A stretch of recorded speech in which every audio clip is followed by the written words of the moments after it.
Bien-aimés dans le Seigneur, je vous salue au nom précieux de notre Seigneur Jésus-Christ de Nazareth. Aujourd'hui, Dieu m'a mis à cœur de partager une phrase avec quelqu'un. Et cette phrase est tirée de Psaume 81, verset 10, comme suite. Aucun malheur ne t'arrivera, aucun fléau n'approchera de ta tente. Je le déclare au nom puissant de Jésus pour celui qui m'écoute déjà.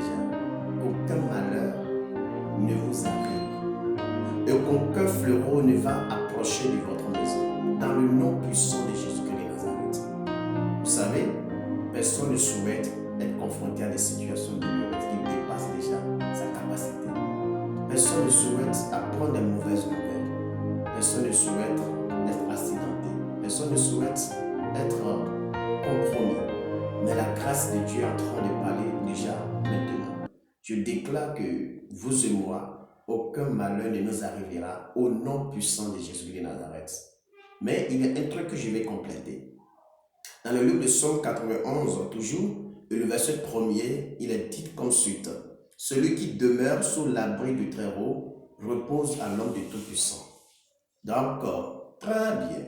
Déjà au début du chapitre, il y a quelque chose qui a été souhaité. Et qu'on demeure sous l'abri du Très-Haut. Donc celui-là qui peut ne pas être frappé ou atteint par un danger, un malheur, c'est celui qui demeure sous l'abri de Dieu. Celui qui se repose à l'ombre du Tout-Puissant. Celui-là qui fait de Dieu son bouclier. Celui qui croit en la personne de Jésus-Christ.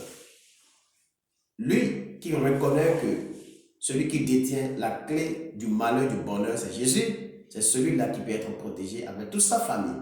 Alors, c'est mon souhait pour chacun de nous à l'instant. J'aimerais que vous qui m'écoutez, ne perdons point de temps. Ne cherchons pas d'espoir ailleurs, ni occasion quelque part d'autre. Le bonheur vient de Dieu. Et même si le malheur vient du diable, sachez que Dieu a le contrôle sur toutes choses. Il peut te protéger. Il peut me protéger. Alors, pourquoi perdre le temps? Pourquoi chercher des solutions ailleurs? Pourquoi se plaindre? Pourquoi se craponner à des fausses choses?